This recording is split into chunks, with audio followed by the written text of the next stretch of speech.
सुल्तान कैकुबाद को लकवा हो जाने के बाद उसके 3 साल के पुत्र क्यूमर्स को सुल्तान बना दिया गया और सरे जहांदार या सुल्तान के रक्षक के पद पर नियुक्त जलालुद्दीन खिलजी ने एक दिन मौका पाकर क्यूमर्स की हत्या कर दी और कैकुबाद को चादर में लपेटकर यमुना में फेंक दिया और उसके बाद 70 वर्ष की उम्र में 13 जून 1290 ईस्वी को दिल्ली सल्तनत की गद्दी पर बैठा और इसके साथ ही शुरुआत हुई खिलजी वंश की।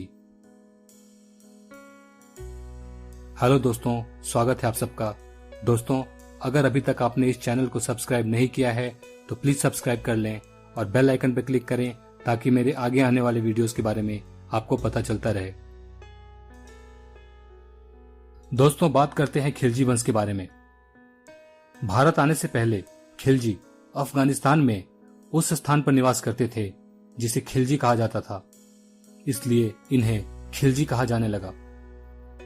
जलालुद्दीन खिलजी के पूर्वज इल्तुतमिश के समय भारत आए थे और यहां आकर नौकरी करने लगे थे। दोस्तों, जलालुद्दीन फिरोज खिलजी ने बलवन के शासनकाल में अपनी सेवा आरंभ की और एक मजबूत सेना नायक के रूप में प्रसिद्ध हो गया। उसने मंगोलों के खिलाफ भी अपनी योग्यता को साबित कर दिया था। कैकुबाद के समय यह सामना का सूबेदार था, लेकिन कैकुबाद के द्वारा निजामुद्दीन को जहर देकर मार देने के बाद अपनी शासन की खराब स्थिति को देखते हुए कैकुबाद ने अपने विश्वास पात्र जलालुद्दीन खिलजी को अपनी शासन व्यवस्था को संभालने के लिए बुलाया। लेकिन जलालुद्दीन खिलजी के दिमाग में कुछ और ही चल रहा था कि इसी बीच कैकुबाद को लकवा हो गया और उसके बाद उसके 3 साल के पुत्र क्यूमर्स को सुल्तान बना दिया गया और सरे जहांदार या सुल्तान के रक्षक के पद पर नियुक्त जलालुद्दीन खिलजी ने एक दिन मौका पाकर क्यूमर्स की हत्या कर दी और कैकुबाद को चादर में लपेटकर यमुना में फेंक दिया। दोस्तों, कैकुबाद के बारे में अधिक जानकारी के लिए आप मेरा पिछला वीडियो देख सकते हैं। दोस्तों, और उसी के बाद 70 वर्ष की उम्र में 13 जून 1290 ईस्वी को जलालुद्दीन खिलजी दिल्ली सल्तनत की गद्दी पर बैठा और इसी के साथ शुरुआत हुई खिलजी वंश के शासन की। दोस्तों, जलालुद्दीन खिलजी का राजाभिषेक उसी किलोखरी के महल में हुआ जिसे कैकुबाद ने अपने भोग विलास के लिए बनाया था। जलालुद्दीन खिलजी ने किलोखरी को अपनी राजधानी बनाया।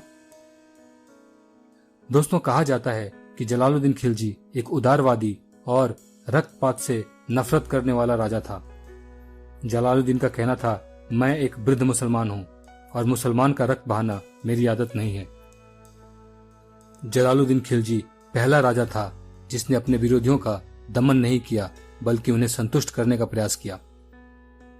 यहां तक कि उसने अपने एक विरोधी मलिक छज्जू, जिसने काड़ा मानिकपुर में विद्रोह कर दिया और खुद को वहां का सुल्तान घोषित कर दिया, जलालुद्दीन ने उसे हराया किंतु उसे सजा देने के बजाय उसे माफ कर दिया और अपने भतीजे अलाउद्दीन खिलजी को वहां का सूबेदार बना दिया। दोस्तों, जलालुद्दीन खिलजी को हिंदुओं के प्रति भी शांत स्वभाव का कहा गया है। अमीर खुसरो की पुस्तक मिफ्ताह उल फतह के अनुसार जलालुद्दीन खिलजी का कहना था कि अनेक हिंदू ढोल नगाड़े बजाते हुए मेरे महल के पास से गुजरते हैं तथा मूर्ति विसर्जन करते हैं, लेकिन मैं कुछ नहीं कर पाता। दोस्तों, 1291 ईस्वी में जलालुद्दीन रणथंबोर के अभियान के लिए निकला, लेकिन वहां वो जीत नहीं पाया। वह कहता है कि वह मुस्लिम सरदारों के खून के बदले इस किले को जीतना नहीं चाहता। इस किले का महत्व मुस्लिम सेना के बाल के बराबर है। दोस्तों, 1292 ईस्वी में अब्दुल्ला के नेतृत्व में मंगोलों ने लगभग 1.5 लाख सैनिकों के साथ पंजाब पर आक्रमण कर दिया, लेकिन जलालुद्दीन ने उन्हें हरा दिया। अंत में दोनों के बीच संधि हुई और मंगोल वापस जाने के लिए तैयार हो गए। परंतु चंगेज खान का नाती उलुग नामक मंगोल सेना नायक के नेतृत्व में 4000 मंगोल सैनिकों ने इस्लाम स्वीकार कर लिया। इन्हें नया मुस्लिम कहा गया। जलालुद्दीन ने इन्हें अपनी सेना में शामिल किया और दिल्ली के समीप रहने के लिए स्थान दिया। दोस्तों, इसके साथ ही जलालुद्दीन ने उलुग से अपनी पुत्री का विवाह भी कर दिया।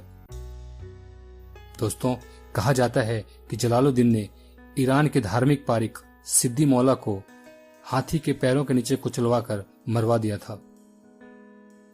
दोस्तों, 1296 ईस्वी में जलालुद्दीन का भतीजा अलाउद्दीन ने सुल्तान की अनुमति के बिना देवगिरी के रामचंद्र देव पर आक्रमण कर दिया और भारी मात्रा में धन लूटा।